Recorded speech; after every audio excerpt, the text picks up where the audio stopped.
Industrial war. Technology speeds the pace of slaughter. Guns fire faster.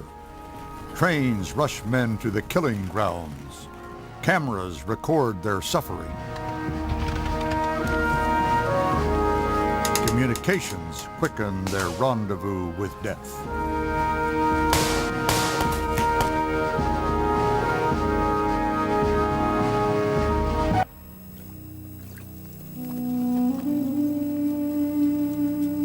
This portrait is our first real glimpse of the face of the warrior. In 1854, this British cavalry officer was recorded by a device that would shape warfare as much as gunpowder. A peaceful device, the camera. This is no romantic picture. The camera would tell a grim story the world had never heard. Men like these were about to face the full force and horror of industrialized war in a tiny corner of the Russian Empire called the Crimea. In 1854, Russia already was an industrial power. Her factories produced giant cannon and howitzers like these at the fortress of Sebastopol.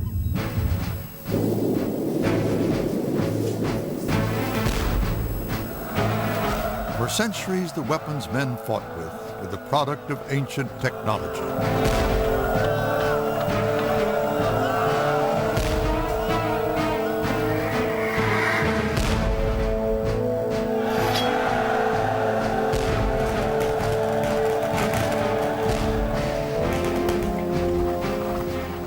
At the time of the American and French revolutions, men had been fighting for 300 years with gunpowder, horses, and cold steel.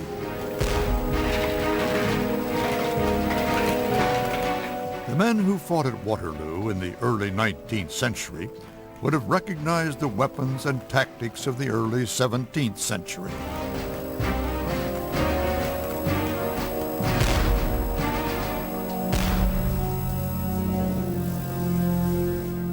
Waterloo was the end of an era. After the slaughter of the Napoleonic Wars, Europe enjoyed 4 decades of peace. But while Europe's armies rested, her factories forged ahead. When war broke out again, generals could draw on new technology. The train, the telegraph, the steamship,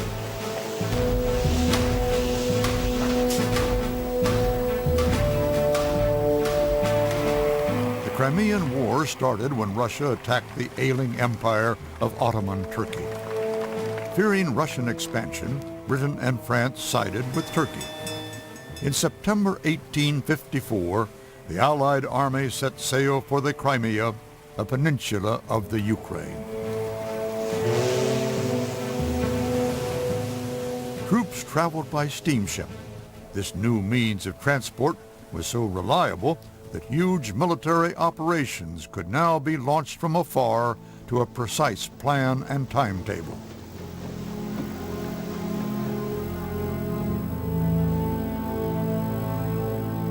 Steam power landed a vast stockpile of stores and ammunition exactly where and when they were needed. The French and British armies poured ashore.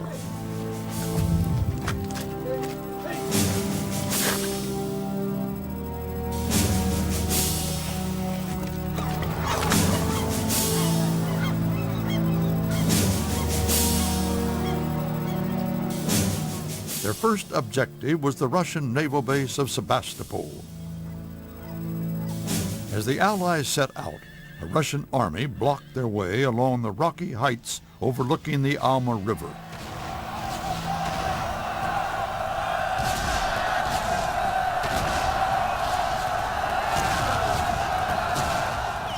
For all their industrial strength, at the Battle of Alma, the Russians were armed with muskets much like the ones used by their grandfathers against Napoleon. Their effective range was no more than 200 yards, less than the longbows used by English archers 5 centuries before.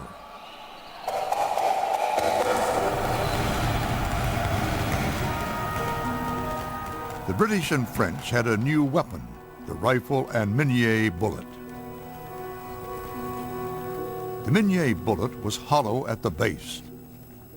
It expanded into the grooved gun barrel, harnessing the full power of the explosion and leaving the muzzle of the rifle with a powerful spin. It had a killing range of 500 yards, nearly 3 times the lethal distance of the Russian muskets.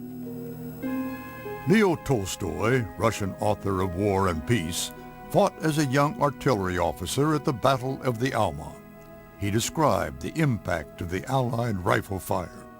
You have only managed to climb a little way when bullets begin to hum around you.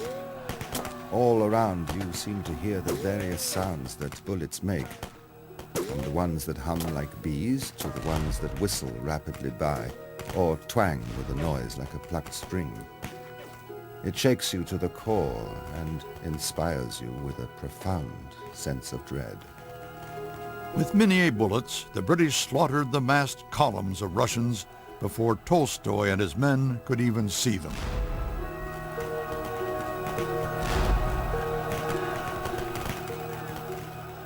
The Battle of the Alma was a turning point in the history of war. The Minié bullet, a small step in the science of ballistics, made artillerymen like the young Tolstoy horribly vulnerable to infantry fire. On the open field of battle, artillery's dominance was over. Field guns of the future would have to dig in out of sight. The British and French advanced in triumph. Near the port of Balaclava, the Russians turned to fight again.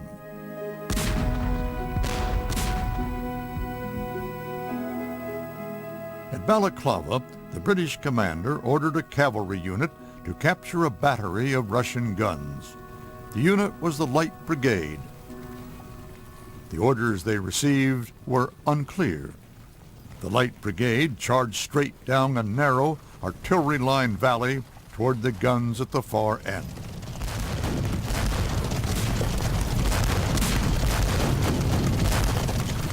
For a whole mile, the British cavalrymen ran a gauntlet of cannon fire.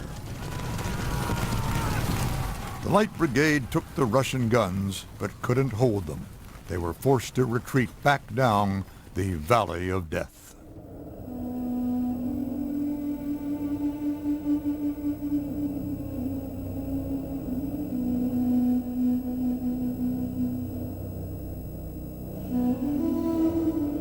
Of 673 cavalrymen, 247 were killed. Minié bullets and steamships gave the Allies the upper hand, but at Balaclava, tactics had not caught up with technology. The day of the cavalry charge was already over before Balaclava.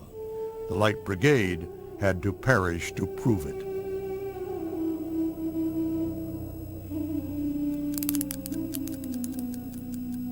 All over the Crimea, peacetime inventions were finding wartime uses. French officers storming the Russian fortress of Malakoff were the first to use watches accurate enough to be synchronized before the attack, standard practice on the battlefield ever since. New communications technology was changing war in unexpected ways. William Howard Russell, the world's first war correspondent, reported on the Crimean War for the influential London Times. Russell arrived in the Crimea full of enthusiasm for the war. But as winter set in and he witnessed the neglect of wounded soldiers, Russell's enthusiasm turned to anger. The dead, laid out as they died, were lying side by side with the living. The stench was appalling. For all I could observe, these men died without the least effort to save them. British public opinion was outraged. Despite efforts by the military to gag him, Russell's reports brought down the British government. They also inspired a British woman to go to the Crimea. Her influence on military medical care was simple and revolutionary. Florence Nightingale. When the war was over, Florence Nightingale's work led to the foundation of the Army Medical School, a fitting tribute. The Crimean War was the first to be influenced by the press. The soldiers portrayed in Roger Fenton's pioneering photos were seen only by a privileged few, but the words of the journalists got through. From now on, the photographer and the reporter would be fixtures on the battlefield.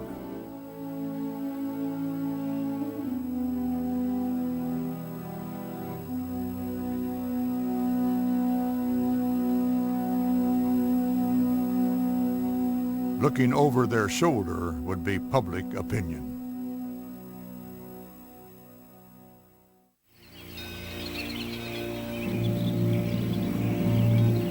July 1861, the American Civil War.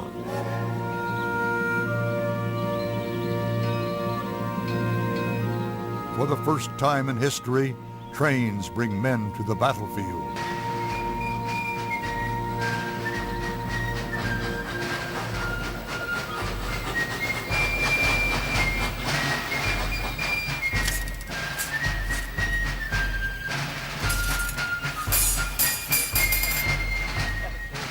These aren't battle-hardened professionals. They're young, brash, undisciplined.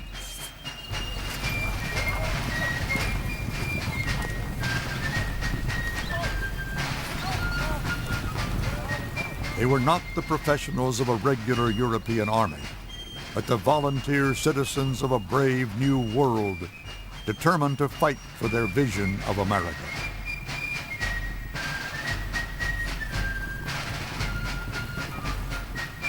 The first battle in that war came to be known as the Battle of Bull Run. Both sides were passionate about their cause, but the outcome would depend on which side combined new technology with war-winning strategy.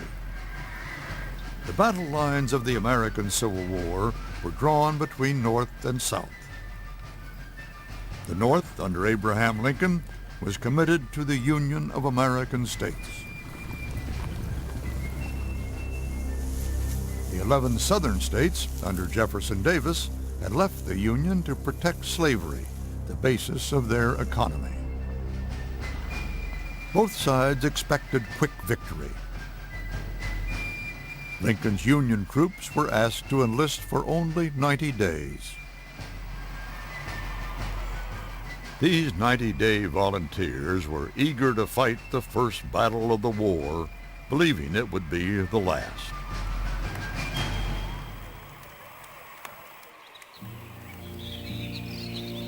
In July 1861, General Irvin McDowell led a Union army into the South. McDowell himself had never commanded more than 12 men in the field. Now he led 38,000.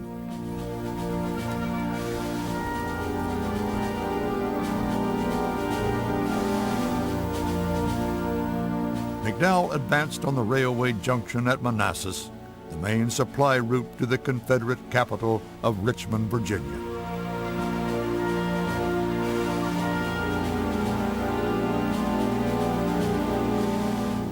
Meanwhile, 22,000 Confederate troops already were underway. Their commander was General Pierre Beauregard.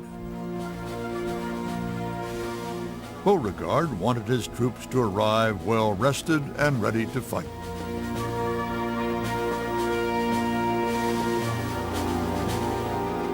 Rail was the key. At the Battle of Manassas, Beauregard's men arrived by train.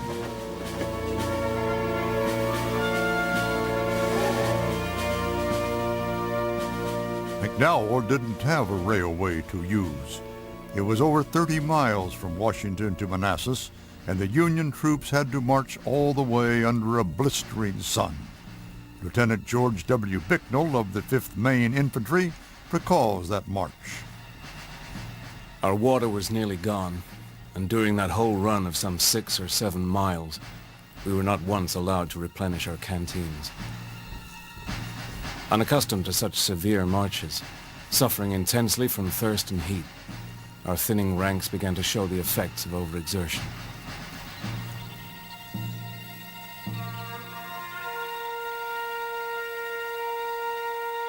Men seemed to fall in squads by the roadside, some sunstruck, some bleeding at nose, mouth, ears, while others were exhausted to such a degree that the threatening muzzle of the officer's pistol failed to induce them a step further.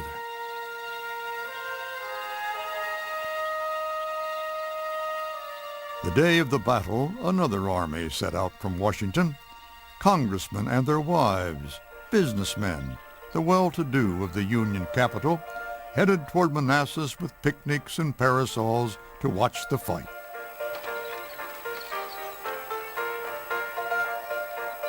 These tourists thought the war would be over by dinner time. They went hoping for a spectacle. They got more than they expected.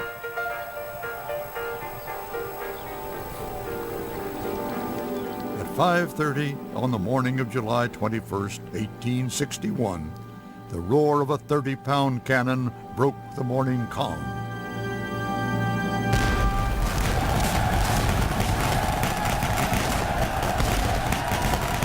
The Battle of Bull Run had begun. McDowell ordered his march-weary Union troops to mount a diversionary attack where the Turnpike Road crossed Bull Run Creek. The maneuver paid off. A large body of Confederates was lured to the bridge. McDowell launched his main attack at Matthews Hill.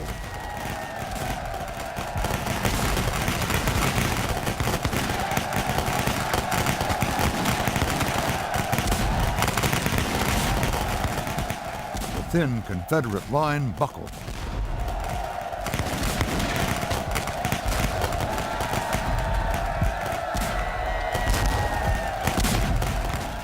Only the section under Brigadier General Thomas Jackson stood firm. The cry went up, "There stands Jackson like a stone wall." Stonewall Jackson held his ground, but elsewhere the Southerners were in retreat.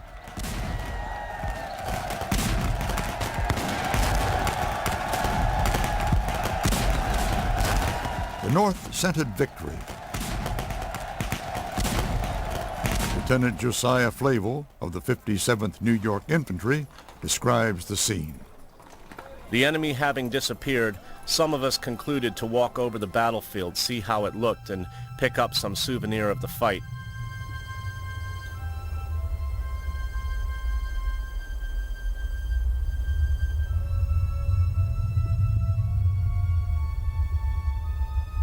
What a horrible sight it was. Here a man grasping his musket firmly in his hands, stone dead. Several with distorted features, all of them horribly dirty. Many were wounded, some with legs shot off, others with arms gone. All of them, in fact, so badly wounded that they could not drag themselves away. Such were the sights of industrial war.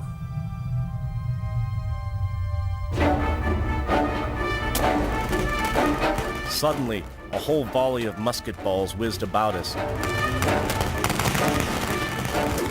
One of them striking my companion, who dropped to the ground as though he had been killed.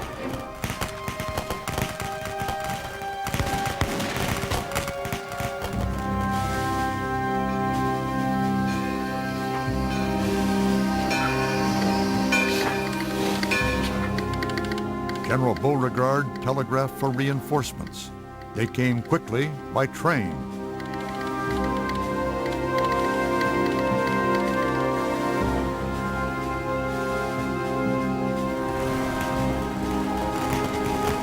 Confederates flooded onto the battlefield.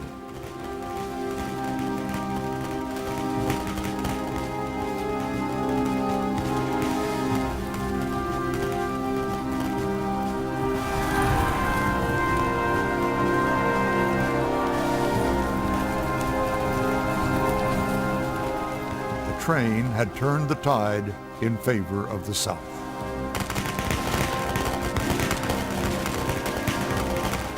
The exhausted Union troops were overwhelmed.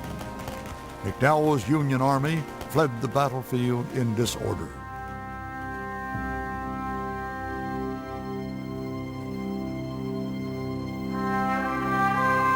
The sightseers also retreated in panic. War had not been the picnic they hoped for.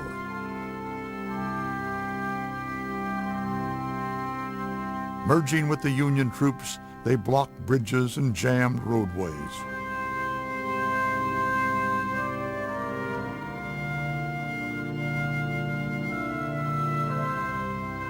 In a single afternoon, 5,000 young American men lay dead or dying along Bull Run Creek.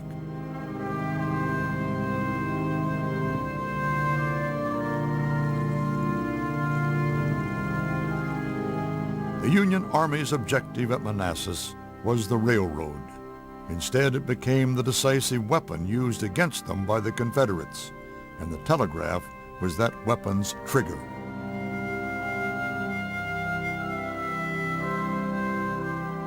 A year later, the two sides would be back, fighting again over the same ground.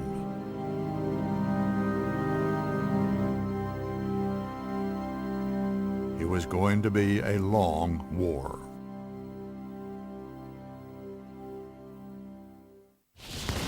August 1862, the Second Battle of Bull Run. 24,000 casualties in 2 days. September 1862, the Battle of Antietam. 26,000 losses, the single bloodiest day in America's history. The slaughter grows, yet neither side is ready to quit. Under Robert E. Lee, the Confederates defeat one Union army after another. But the North is getting reinforcements. Industry is mobilizing.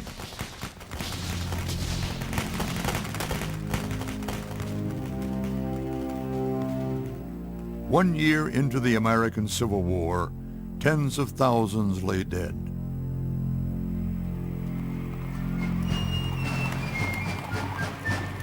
But leaders on both sides could still count on popular support